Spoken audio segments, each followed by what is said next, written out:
سيدنا مولانا محمد وأصحاب سيدنا مولانا محمد بارك وسلم سيدي صلى الله على حبيبه محمد وعلى آله وصحبه وبارك وسلم. الحمد لله رب العالمين والصلاة والسلام على سيد الأنبياء والمرسلين خاتم النبيين شفيع المذنبين انیس الغریبین رحمۃ للعالمین رحمۃ للعالمین رحمۃ. اما بعد فاعوذ باللہ من الشیطان الرجیم بسم اللہ الرحمن الرحیم.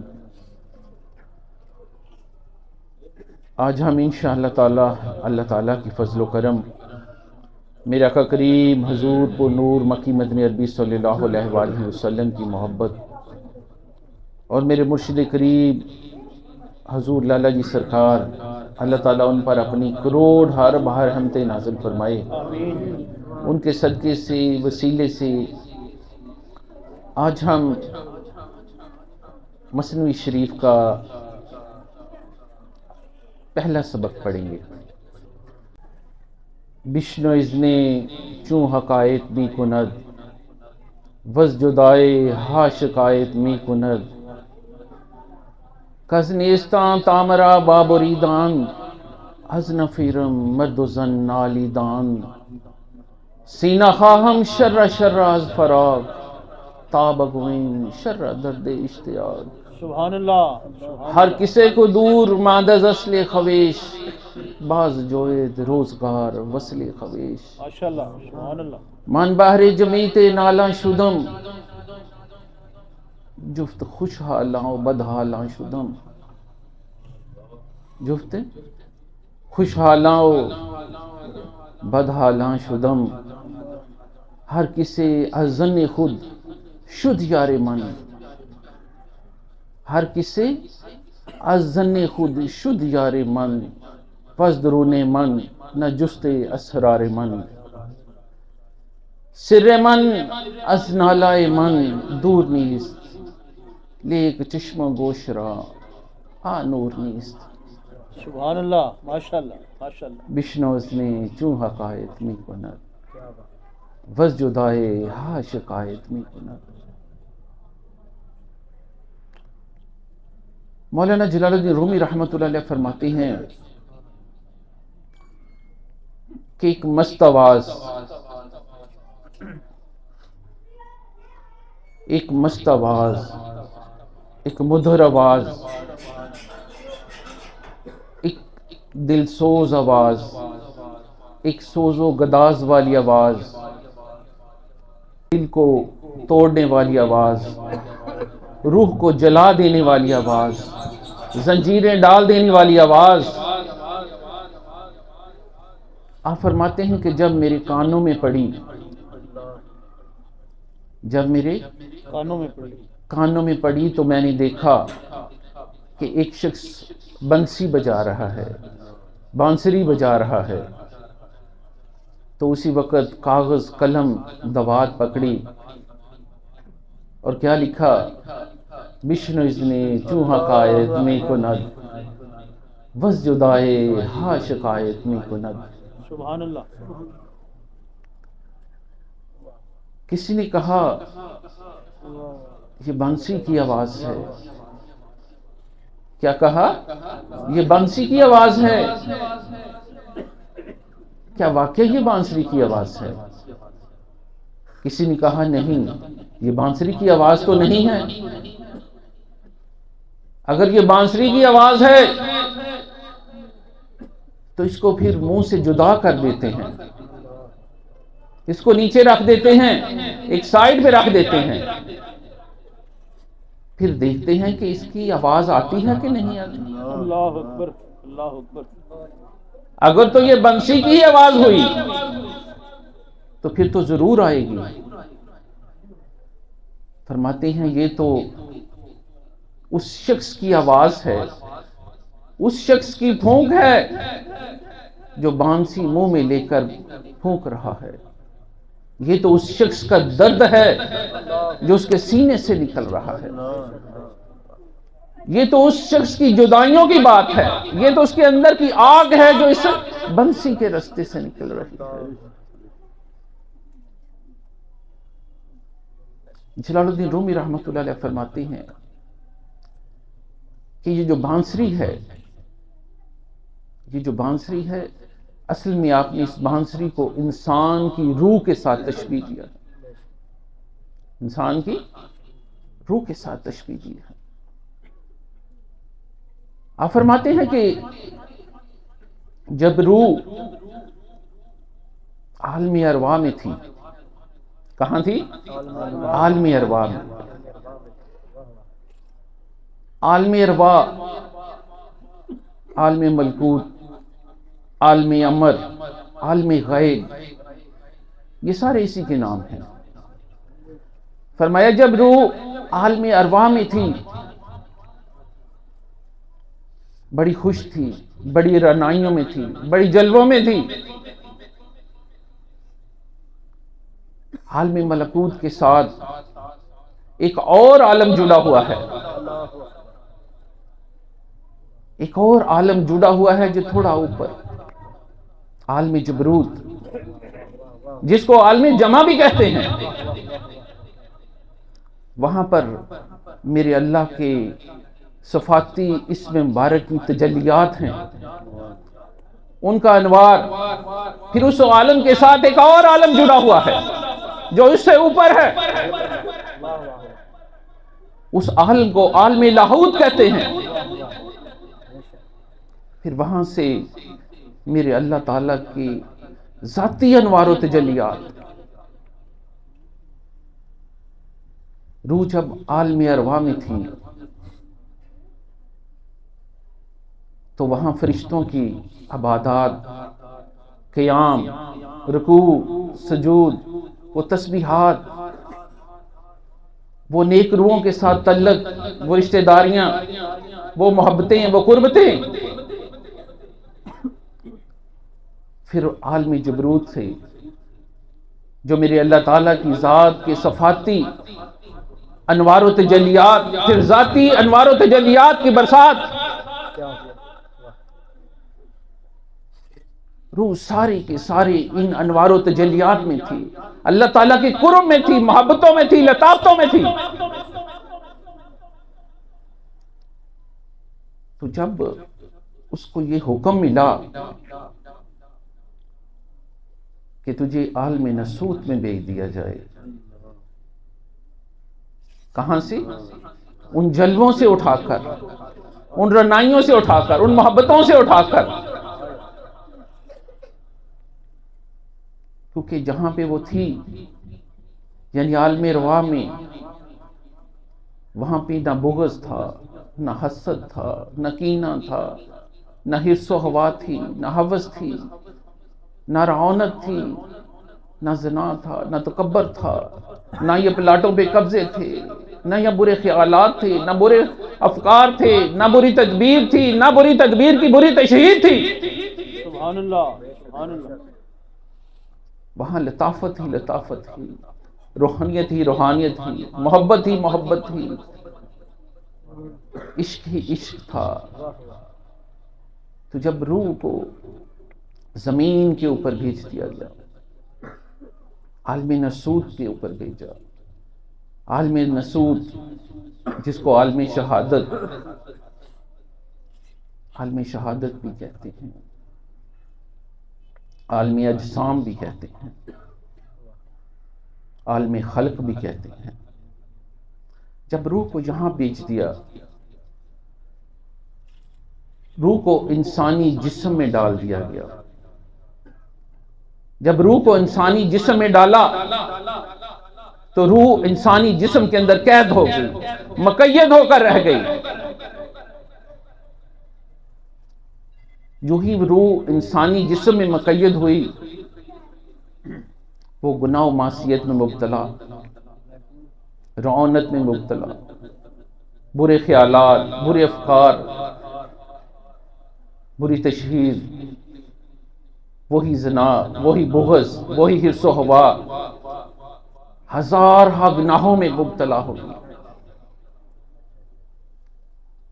جب ہزارہ گناہوں میں مبتلا ہو گئی تو روح نے کیا کیا؟ رونا پیٹنا شروع کر دیا، آہوزاری شروع کر دی، آہو بکا شروع کر دی کہ میں کہاں پھنس گئی ہوں، کہاں وہ میرے اللہ کے جلوے، کہاں وہ قرب، کہاں وہ انوار و تجلیات، اور کہاں یہ گناہ، کہاں یہ معصیت۔ وہ کہتی کون سا ایسا وقت ہو، کون سا ایسا موقع ہو، کیسا کوئی ایسا انتظام ہو جائے کہ میں یہاں سے بھاگ کے پھر وہیں چلی جاؤں، میں تو یہاں قید ہو کر رہ گئی، کوئی ایسا معاملہ ہو کہ میں پھر لوٹ جاؤں۔ لیکن فرمایا کہ یہ جو بانسری ہے، بانسری کیسے بنی ہے، بانسری کیسے بنی ہے؟ بانسری کے اندر ایک ورما گیا، ورمی کے ساتھ اس کو اندر سے صاف کیا، بانسری سوراخ سوراخ ہوئی، سوراخ سوراخ ہونے کے بعد پاک ہو گئی، سوراخ سوراخ ہونے کے بعد پاک ہو گئی۔ تو یہاں جناب رومی رحمت اللہ علیہ فرماتے ہیں کہ بانسری کی طرف دیکھو کہ وہ کیسے پاک ہوئی، وہ کیسے بن گئی۔ بانسری کی نسبت روح کے ساتھ دے رہے ہیں، فرمایا بانسری کیسے پاک ہوئی یہ سمجھ لیں۔ تو فرمایا کہ تمہارے پاس بھی ایک ورما ہے، اللہ تعالیٰ کی ذات نے، مرشد کامل نے تجھے بھی ایک ورما عطا کیا ہے۔ فرمایا تجھے بھی ایک اللہ کا ورما عطا کیا ہے، سبحان اللہ، سبحان اللہ۔ تو اس ورمے کے ذریعے اپنے اندر کو کیوں نہیں صاف کرتا؟ جس طرح بانسری پاک ہوگی تو بھی پاک ہو جا، جس طرح بانسری نے پاک ہو کر مقام قرب حاصل کر لیا ہے، تو بھی اپنے آپ کو پاک کر کے مقام قرب حاصل کر لا، حالت وصل میں چلا جا۔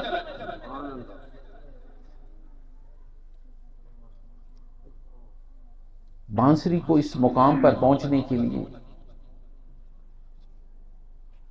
ایک وقت لگا، ایک مدت لگی، ایک مدت لگی، ایک وقت لگا اس مقام پر پہنچنے کے لیے۔ تو فرمایا روح کو بھی اس مقام پر پہنچنے کے لیے کتنا وقت درکار ہوگا، کتنا وقت چاہیے اس کو بھی کوئی وقت چاہیے ہوگا وہاں پر پہنچنے۔ اب روح کیا ہے؟ معصیت میں پھنس گئی ہے، گناہوں میں پھنس گئی ہے، غرور و تکبر میں پھنس گئی ہے، حرص و ہوا میں پھنس گئی ہے۔ اب روح جب قید ہو گئی ہے، اس کا وس نہیں چل رہا، اب اس کو وہ وہاں پہلے اپنے مقام پر بھی پہنچنا چاہتی ہے، معصیت میں بھی گرفتار ہے، نکل بھی نہیں پا رہی، تو اب وہ کیسے پہنچے گی اپنے اصلی مقام پر جس کے لیے وہ رو رہی ہے، تڑپ رہی ہے، آہو بکا کر رہی ہے، بلبلا رہی ہے؟ تو فرمایا کہ اس کو اس مقام پر پہنچنے کے لیے جناب رومی رحمت اللہ علیہ فرماتے ہیں اس کو ایک رہنما کی ضرورت ہے، ایک ہادی کی ضرورت ہے، ایک مرشد کی ضرورت ہے، ایک پیر کی ضرورت ہے جو اسے پکڑ کر، اس کے سمجھا کر، اسے سلوک کی منزلیں طے کروا کر عالم قرب میں پھر لے جائے، سبحان اللہ، سبحان اللہ، ماشاءاللہ۔ پھر اس کو اللہ تعالیٰ کی ذات کے قرب میں لے جائے، پھر حالت وصل میں لے جائے، انہی رعنائیوں، انہی قربتوں میں لے جائے۔ اس کے لیے کسی اس رہنما کی ضرورت ہے، کسی ہادی کی ضرورت ہے۔ فرماتے ہیں کہ جب خزاں آتی ہے، جب خزاں آتی ہے، جب خزاں آتی ہے تو درختوں سے پتے جھڑ جاتے ہیں، کونپلیں ختم ہو جاتی ہیں، اس کا سایہ ختم ہو جاتا ہے، اس کی رنائی، اس کی خوبصورتی، اس کی مہک، خوشبو، سب چیز ختم ہو جاتی، خزاں اس سے اپنا حسن چھین لیتی ہے۔ تو جب درخت سے یہ سوال ہوا کہ تمہارا حسن کہاں گیا، تو درخت کہنے لگا کہ جب موسمی بہار تھا ہم نے اس کی حفاظت نہیں کی، سمجھ لیں اس کو. فرمایا جب موسم بہار تھا ہم نے اس حسن کی حفاظت نہیں کی تو کیا ہوا؟ خزاں نے اس کو چھین لیا. اگر میں موسم بہار میں اس کی حفاظت کرتا تو خزاں یہ نہ چھینتی.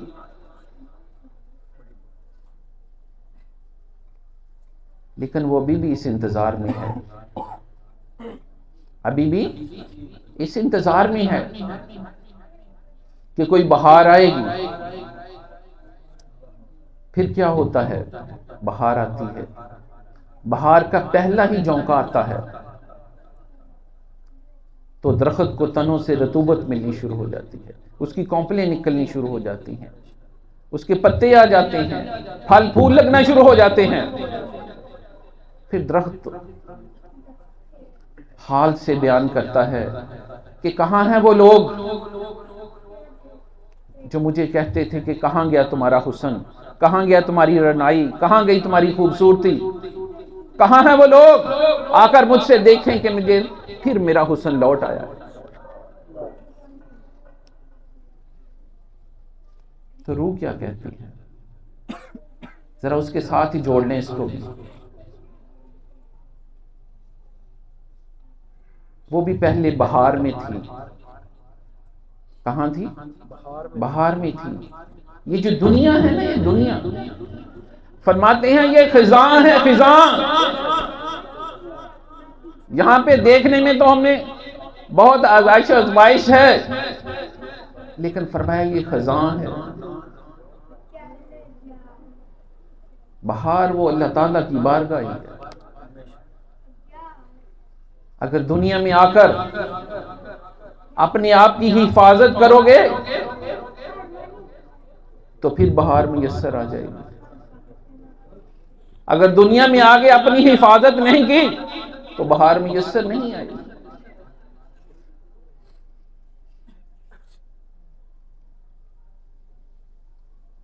روحیں روحوں سے کہتی ہیں، دوست دوست سے کہتا ہے، محبوب محبوب سے کہتا ہے، محب محب سے کہتا ہے کیا وہ چلیں اپنی اصل کی طرف لوٹ چلیں، آؤ اپنے گھر کی طرف لوٹ چلیں، آؤ جہاں سے آئے ہیں وہاں کی طرف لوٹ چلیں. ہر طرف پکارتے ہیں کہ آؤ اپنے گھر کی طرف چلیں. اصل کیا ہے؟ اصل وہی ہمارا گھر ہے. اب اگر تھوڑا سا غور کر لیں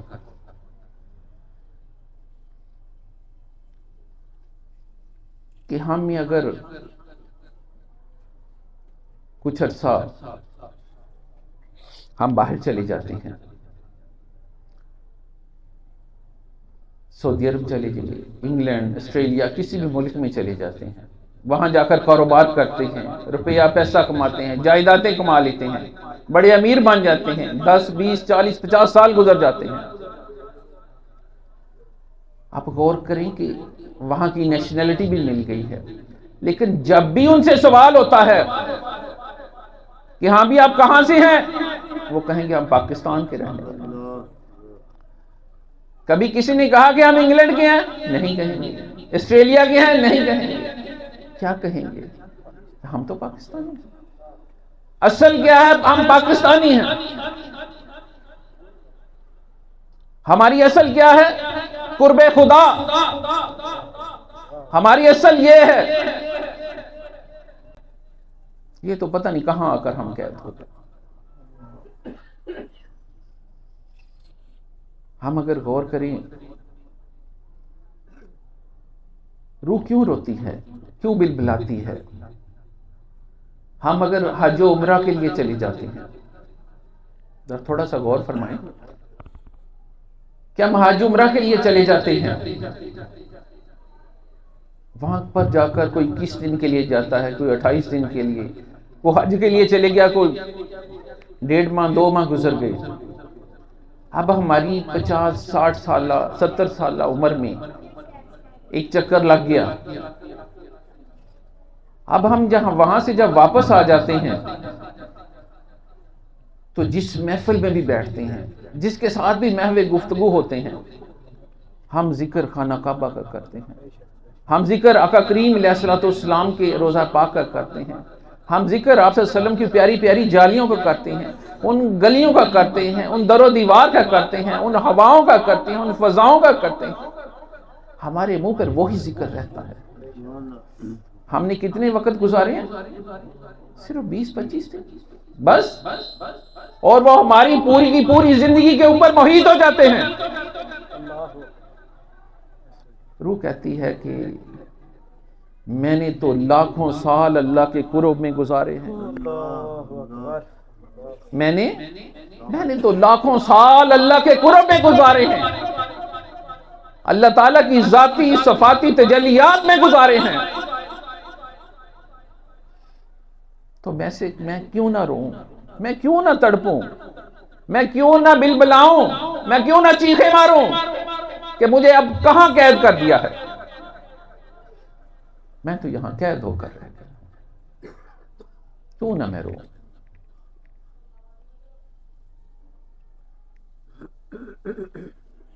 جب ہم لوگ ہمارے ہاں ایک روایت ہے کہ ہم جب بھی کسی کے گھر جاتے ہیں، کسی دوست سے شادی میں کسی ملاقات کے لیے جاتے ہیں، تو ہم پھولوں کا گلدستہ لے کے جاتے ہیں، پھول لے کے جاتے ہیں۔ ہم کیا لے کے جاتے ہیں؟ پھول لے کر جاتے ہیں۔ تو پھول لے کر جب جاتے ہیں تو پھولوں کے گلدستے کو خوبصورت گھروں میں، خوبصورت کمروں میں، خوبصورت قالین بچھے ہوئے ہیں، خوبصورت پردے ہیں، خوبصورت گلدان میں پانی ڈال کے پھولوں کو اس کے درمیان میں رکھ دیا جاتا ہے۔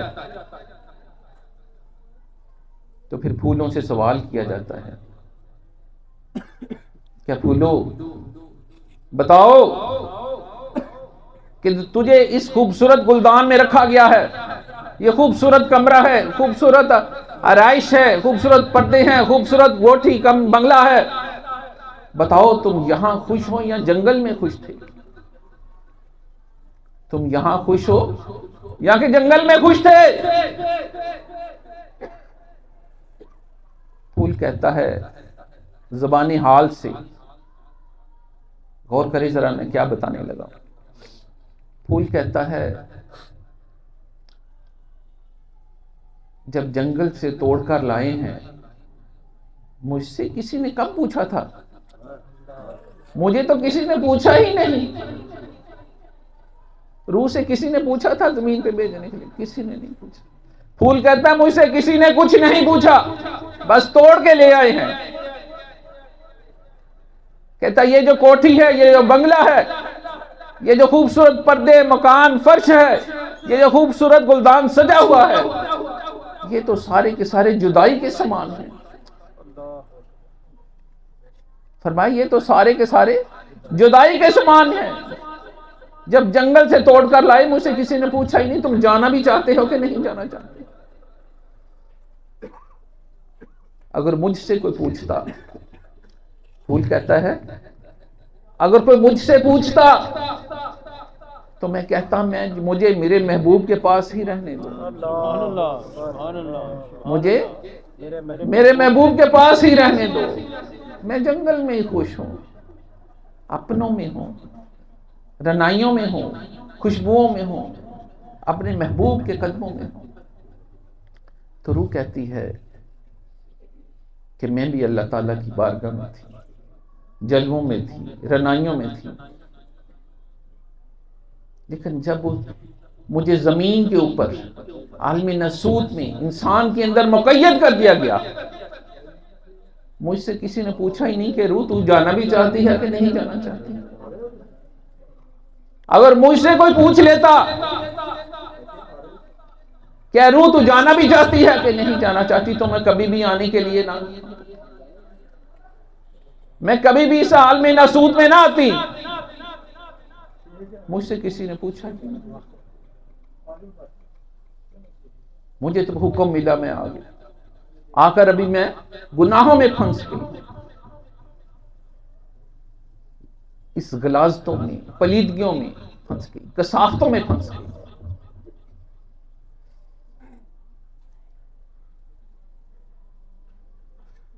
تو یہاں پہ چھوٹی سی بات آخر میں بتاتا چلوں کہ جو درخت ہے، درخت کو جب دوبارہ رنائی ملی، خوبصورتی ملی، کونپلیں ملی، پتے ملے، خوبصورتی مل گئی، پھل پھول مل گئی، تو ان کا سبب کون بنا؟ بہار۔ تو اس کا وسیلہ کون بنا؟ تو اس کا وسیلہ بہار بنی۔